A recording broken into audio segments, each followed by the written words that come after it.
Pagpalang araw kaibigan. Kung inyong kaibigan kay Jesus, Brother Manny Bautista, no? Dito po sa banal na kasulatan, salita ng Diyos, Biblia. No, babasahin po natin ang nakalagay dito. Doon sa Mateo 4:4. Ano po? Sabi ni Jesus, hindi lamang sa pagkain nabubuhay ang tao, kundi sa bawat salita ng Diyos. Amen. Yang pagkain, kailangan natin yan. Tatandaan nyo po yan. Ang pagkain kailangan natin bilang mga tao. At ang nagbibigay ng pagkain ay wala pong iba kundi ang ating Panginoon Diyos pa rin. Ganito po ang nakalagay. Dito po sa Mateo 6:11. Bigyan nyo kami ng aming pagkain sa araw-araw. O sino pong provider ng pagkain? Sa araw-araw, ang Panginoon Diyos. Kasi kung sa babasahin mo sa 9, Mateo 6:9, binasa ko po yung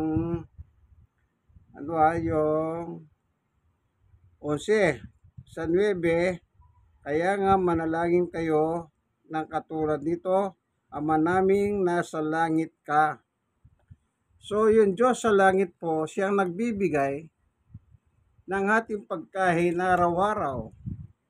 Lahat ng kinakain natin, God ang siyang nagbibigay. Ano po, bilang ama, parang sa tahanan, ang ama ng tahanan, siya po ang provider ng pagkain ng kanyang pamilya. Ganon din po ang Diyos, siyang provider ng pagkain ng mga tao na kanyang nilikha. Dito, hindi po pinag-uusapan kung ano ka. Mayaman ka, mahirap ka, ano man ang iyong kalagayan sa buhay, ano man ang lahi ang pinagmulan mo, maitim ka, maputi ka, o ano man ang kulay mo. Lahat ng kinakain natin araw-araw, yan ay provided ng Diyos. Kasi siya po lumikha ng lahat ng ating pangangailangan sa buhay. Lahat ng nakikita nyo sa inyong paligid, Diyos po ang lumikha ng lahat ng yan. Kaya lahat ng pagkain ng tao ay nagmula sa Diyos. Amen. Po, lagi nyo pong tatandaan yan. Ang kailangan lamang ng Diyos ay ating pasalamatan siya bago tayo kumain. Tandaan ng ating pagkilala na ang pagkain kinakain natin bago natin kainin ay pinagpapasalamat natin sa Diyos. Kasi nga po, siya ang nang pinagmumulan. Kahit nasabihin yung maganda ang inyong buhay, malakas ang kita ng inyong pamilya, hindi kayo nagdarahop, kumakain kayo ng masagana. Lahat ng yan na tinamo ninyo, ano man ang pinagsikapan ninyo upang magkaroon kayo ng magandang buhay, Diyos pa rin ang nagbibigay ng lahat ng yan. Yang lakas ng tao, Diyos ang nagbibigay. Yung talino ng tao, Diyos pa rin ang nagbibigay. Lahat nagmula sa Diyos. Tayo nga mismo, mga tao, nilikha tayo ng Diyos. Galing tayo sa kanyang creation. Tignan po ninyo sa Biblia. Dito po sa Genesis, meron po nakalagay. Ano po sa 2:7. Tignan natin. Nilikha ng Panginoon Diyos ang tao mula sa lupa. O, kita niyo po. Saan tayo galing? Sa lupa. Sa lupa.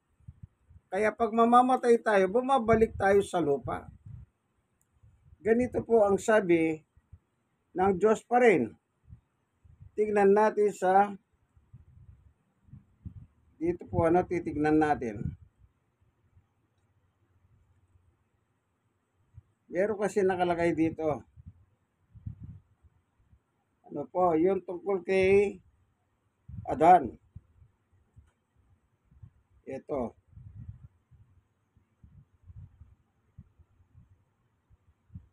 Meron po nakalagay, yung sinabi niya, galing ka sa lupa, babalik ka sa lupa. Ito po, ano?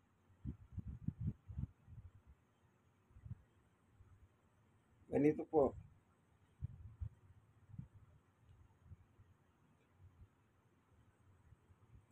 Tignan natin, ano? Ito po sabi,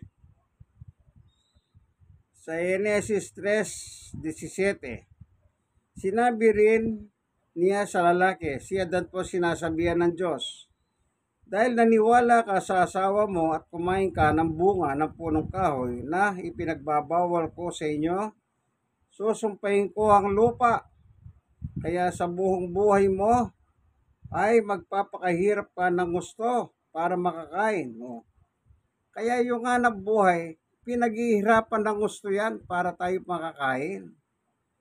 Diyos din po pinagmumulan yan. Kung masipag ka, malakas ang katawan mo, matalino ka, lahat sabihin mo nang meron ka. Ano po? This is 18. Tutubo sa lupa ang mga damo at talaman may tinik. Ang kakainin mo manggagaling sa pananim sa bukid. 19.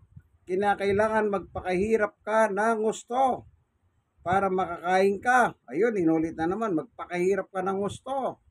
Kaya yung iba po, ano, overtime dito, overtime doon.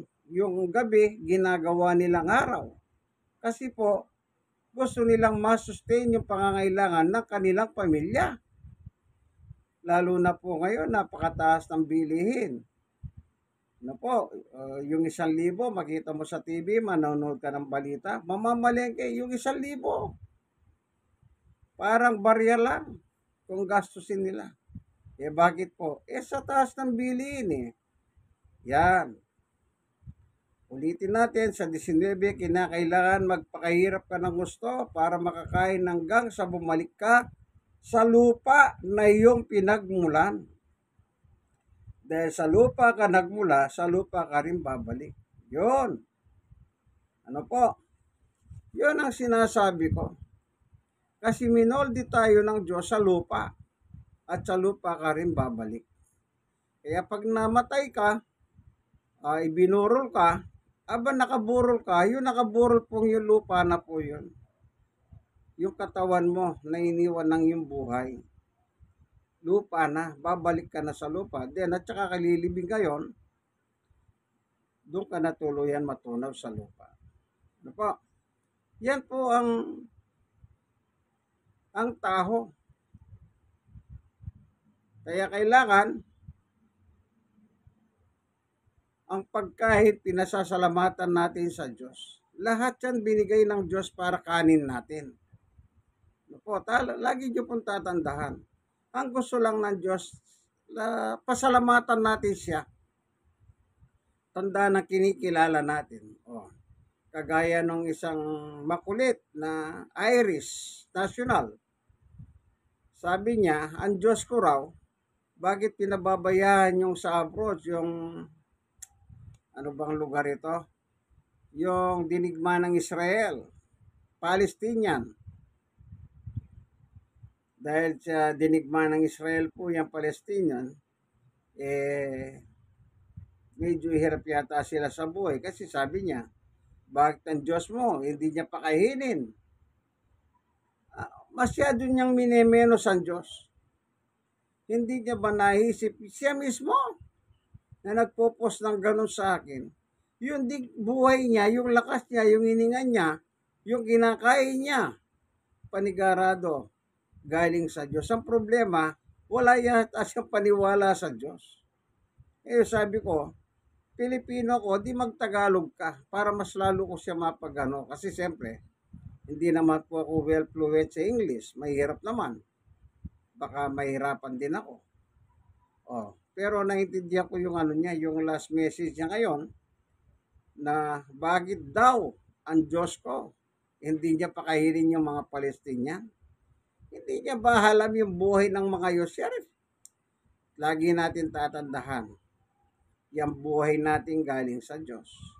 Kaya pagbabawiin ng Diyos yan, wala tayong magagawa. Lagi nyo pong tatandahan yan. Kaya nga nag-provide ang Diyos nang nilikha tayo mula sa lupa. Yan, nakalagay naman po, nilikha tayo galing sa lupa. Lalaki, babae. Oh. Bago tayo nilikha ng Diyos, ang nilikha muna ng Diyos ang lahat ng kailangan ng tao. Kung babasahin natin yung buong Genesis, chapter 1, verse 1 hanggang 31,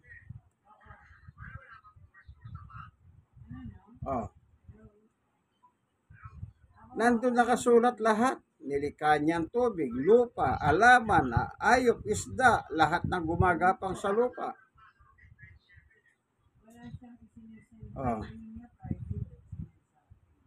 Lahat yun.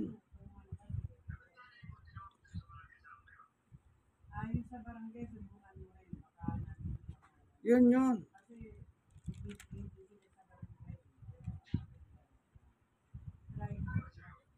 Pagkatapos sa kanya nilikha ang tao, ando na lahat ang kailangan mo. Kaya yung dalawang tao, si Adan at Eva, andun lahat ang pagkain nila. Hindi na sila kailangan maghanap. Kanya lang, nagkasala sila. Kaya sabi ng Diyos, tinaboy sila. Yun na sabi niya kay Adan, magbukal ka ng lupa. Diyan ka nagmula, diyan magmumula ang iyong kakainin. Magtanim ka.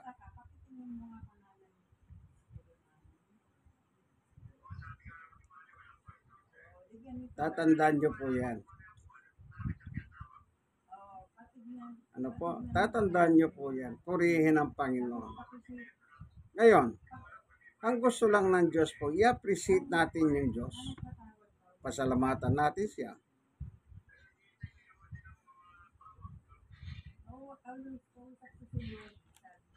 Purihin ang Panginoon. Ano po? Tatandaan nyo po yan. Lagi tayong magpasalamat sa Diyos. Pasalamatan natin yung hininga natin, yung lakas natin, nagmumula araw-araw. Ano po? Everything galing sa Diyos yan. Amen. Tandaan nyo po yan. Ngayon, magpipray tayo. Salamat po, Panginoon Diyos, sa iyong mensahe sa oras pang ito. Salamat po sa pagkain na bigay mo po sa amin na aming kakainin ngayong almusal. Ito po. Tsaha. Green tea. Keso. Papalaman sa tinapay. Sandwich spread. Pang tinapay din. Ito yung pan.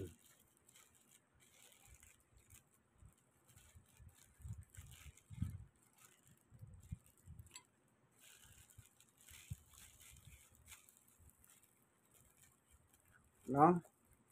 Yan, lahat yan bigay ng Diyos yan. O saan ba galing yung tinapay? Alaman. Lahat yan. Dinidevelop lang ng tao at para makain natin. Ano po? Baka akala nyo po galing po sa kani-kanino yan. Dinidevelop ng tao. Halimbawa, yung halaman. Dinidevelop ng tao para makain natin. Binigyan sila ng talino ng tao, kagaya ng mga scientists para makagawa sila ng mga gamot. Parang yung sakit, merong gamot. Pero tatandaan nyo po, ang limitado po ang alam ng tao kasi tao siya. Ang gusto lang ng Diyos, pinasasalamatan natin siya. Ano man bagay na kinakain natin. Bago tayo kumain, magpasalamat tayo sa Diyos. Sugalihin nyo po yan. Yung iba kung kailan pagkatapos kumain, kung di dumigay, di naman nagpapasalamat. Baka ganun kayo. Huwag naman. Tatandaan nyo po yan, ano? Ang Diyos po ang naglalahan ng lahat ng bagay. No? O sige. Gagawin na po natin itong tinapay, pan. Lalagyan muna natin siyang ito.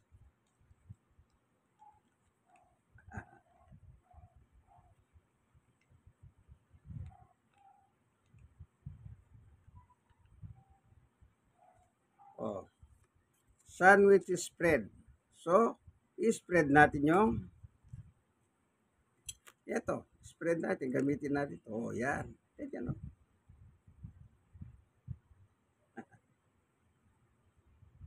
Ayan.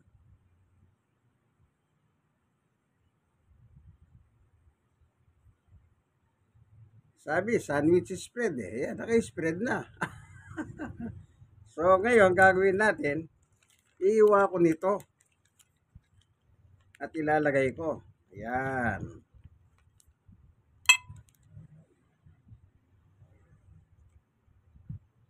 Oh, keso. Ayan.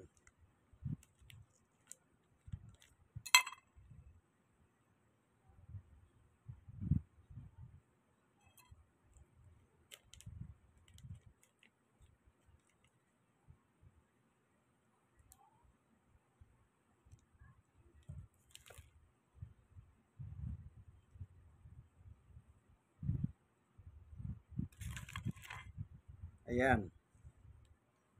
Meron na siyang keso. So, itataklob na lang natin ito. Ayun.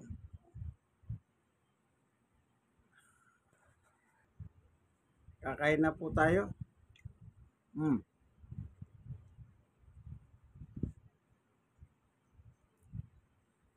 Perfect.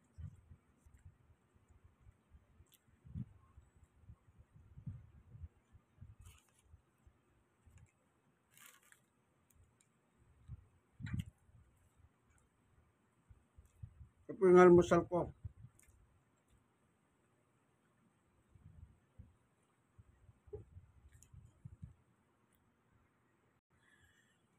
Kaya ngayon, ang iinumin ko po, gamot. Pero de grill, 75 milligram para yung dugo ko lumabnaw. Huwag siya lumapot. Ito. Ayun, bago ko iinumin din ito, ilalapit ko rin sa Diyos. Maging yung mga gamot po bago nyo inumin. Kung umiinom man kayo gamot, ano mang klaseng gamot, bago nyo po inumin, ipanalangin ninyo, gaya nito. Panginoon Diyos, pagpalain mo po ang gamot nito, pero Dogril, para po sa akin dugo, na huwag po lumapot ang aking dugo na recommended by doktor. Pero ikaw po nagpapagaling, Panginoon Diyos, kasangkapan lamang ito. Kasangkapanin mo, Diyos, sa ngalan ng aming Panginoong Yesus. Amen. So, saka mo iinumin.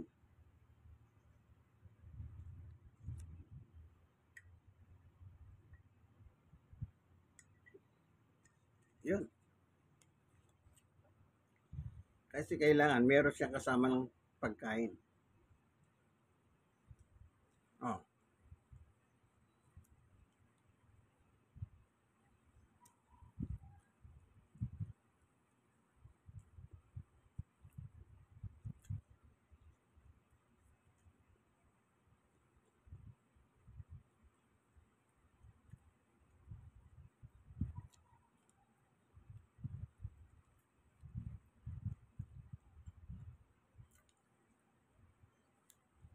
At saka lagi po kayo magbasa ng Bible. Kung minsan ang tao, maraming tanong. Minsan mababasa nyo na lang po bigla sa Bible. Hindi, yung tanong ninyo, nasasagot niya.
green tea.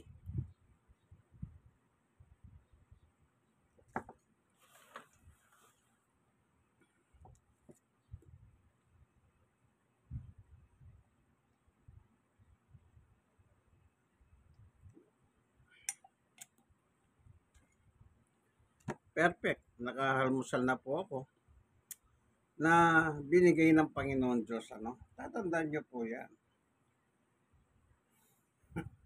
Lagi ko sinasabi, hindi pa tayo tao, ang Diyos ay Diyos na.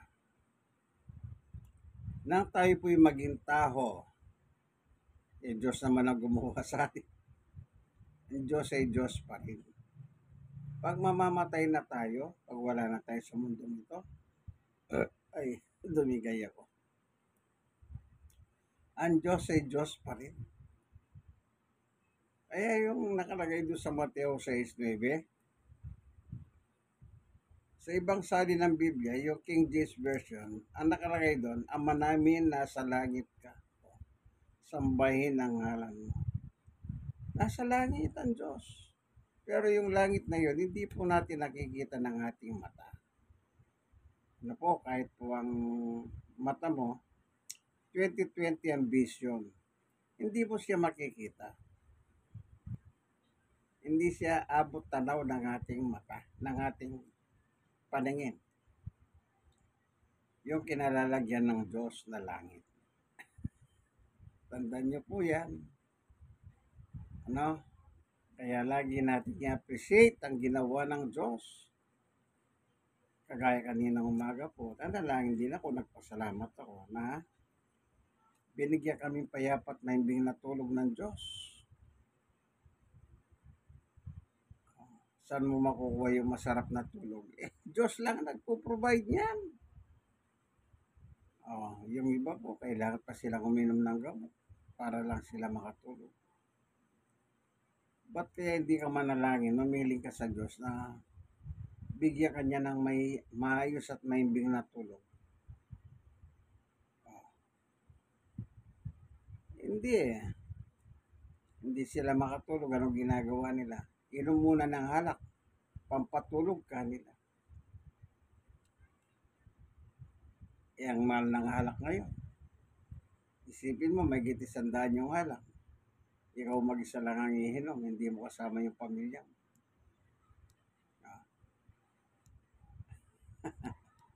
Lagi niyo pong tatandaan yan.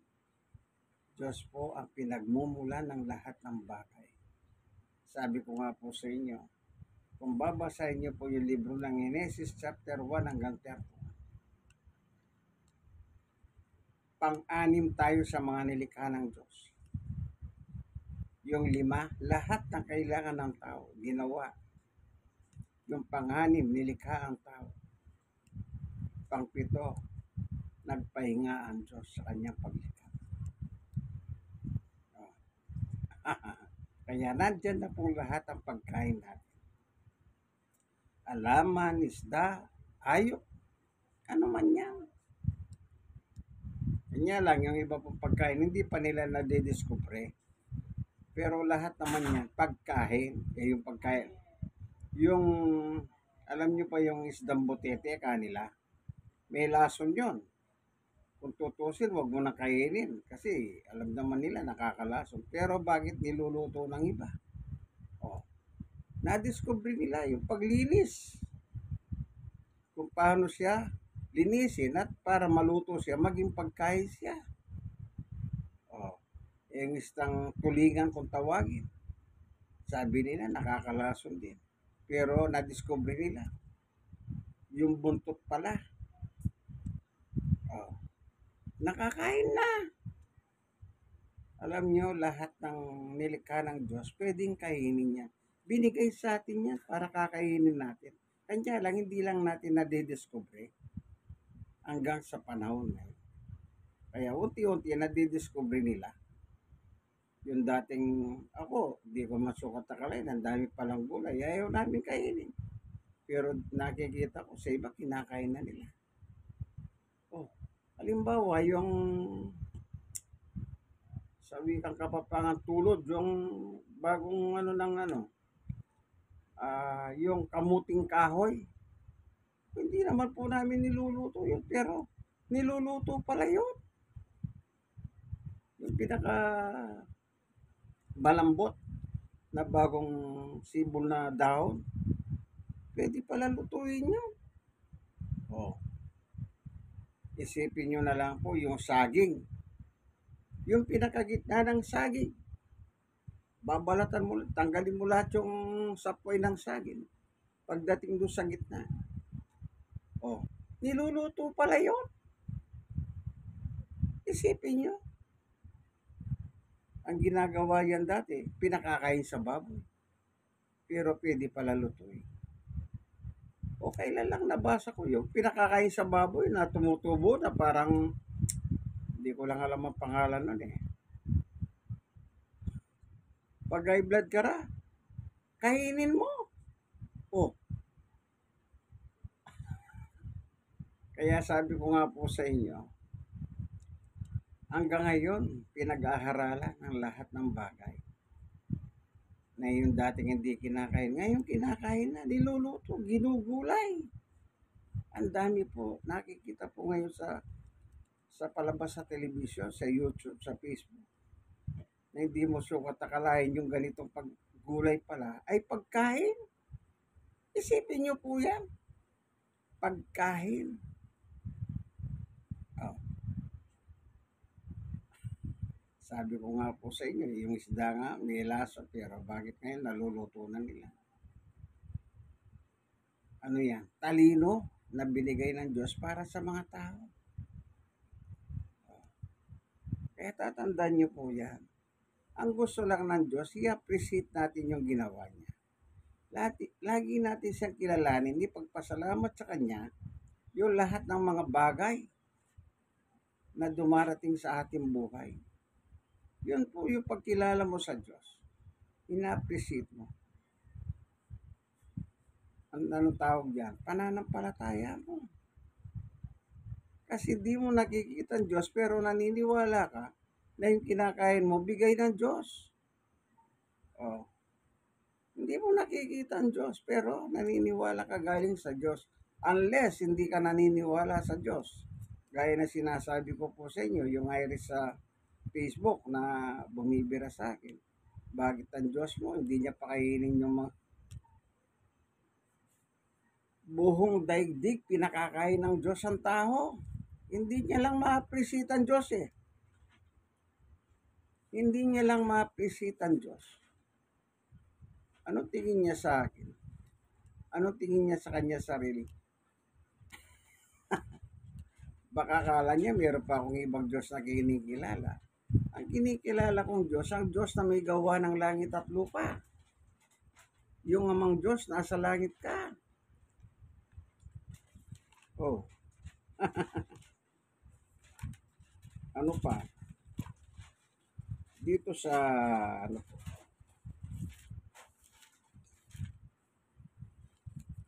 121 ng awit, verse 1-2, babasahin ko. Tumingin ako sa bundok saan nanggagaling ang aking saklolo. 2, ang tulong para sa akin ay nanggagaling sa Panginoon na gumawa ng langit at lupa. Oh, 24 verse 8. Ang tulong natin ay nagmumula sa Panginoon na gumawa ng langit at lupa. Yan ang aking Diyos na kinikilala, na gumawa ng langit at lupa. Gumawa ng lupa. Tayong mga nasa lupa, lahat tayo gawa niya. Kaya yung lupa, doon tayo nilagay. Gaya na nilikha niya yung unang tao, nilagay niya sa lupa. Si Adan at Eva. Oh, bago niya nilikha si Adan at Eva sa lupa, nilitaw muna ng Diyos ang lupa. Iniwalay niya ang lupa sa tubig. Nilagyan niya ng boundary ang tubig, yun yung mga bundok. Pinatubo niya yung mga halaman. Nagpaulan siya, nagkaroon ng araw, nagkaroon ng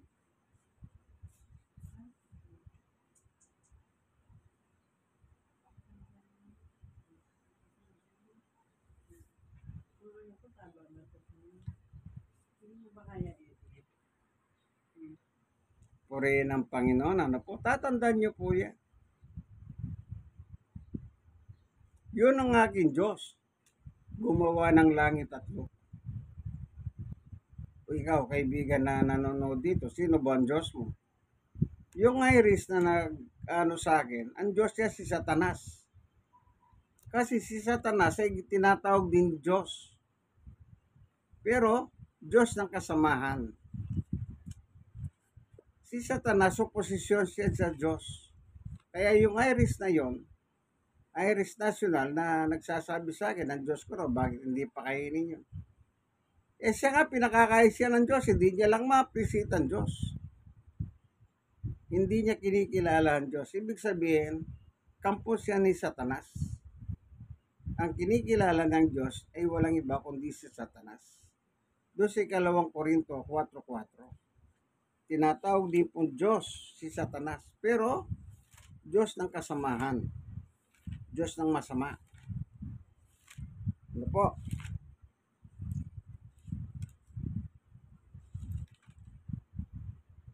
Basahin natin dito.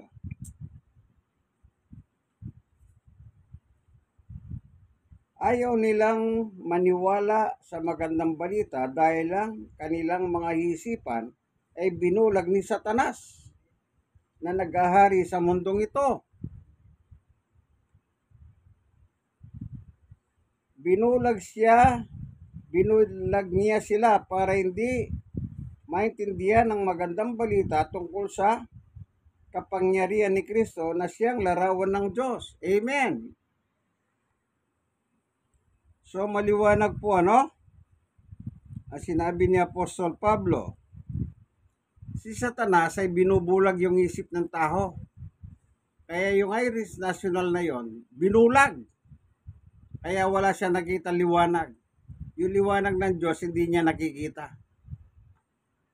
So, kan ba naman sabihin niya, ang Diyos mo, ba tayo pakainin yung Palestinian? Hindi niya ba alam, hindi pa siya tao pinakakain ng Diyos yung mga Palestino? Siya nga, naging tao na pinakakain pa rin siya eh. Ayan, napakaliwanag po ang sulat ni Apostol Pablo, ano? Anong sinabi rito? Binulag niya sila para hindi nila maintindihan ang magandang balita o salita ng Diyos tungkol sa kapangyarihan ni Kristo na siyang larawan ng Diyos.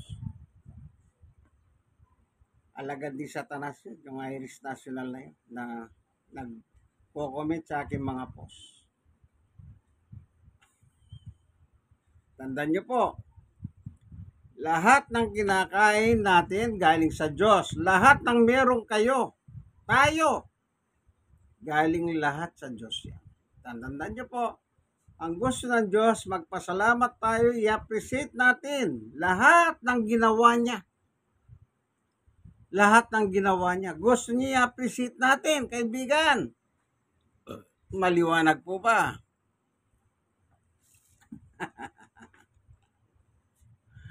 Baka hindi po maliwanag sa inyo. Yan, gumagamit tayo ng Biblia, no? Tatandaan niyo po yan, ano?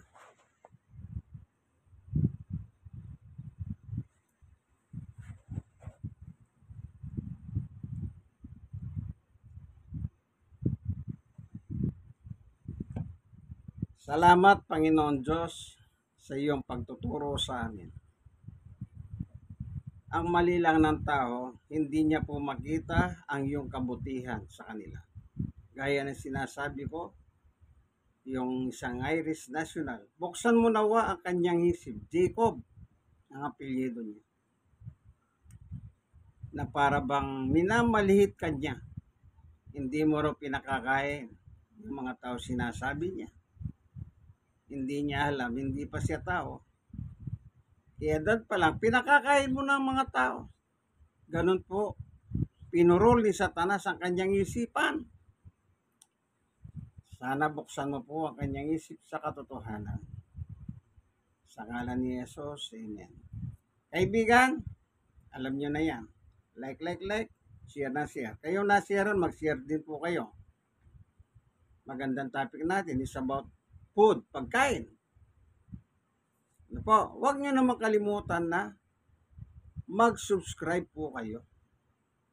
Ano po, God bless us all po. Ano? Ito po ang programang Ang Katotohanan Ayon sa Maganda Salita ng Diyos, Biblia. Amen.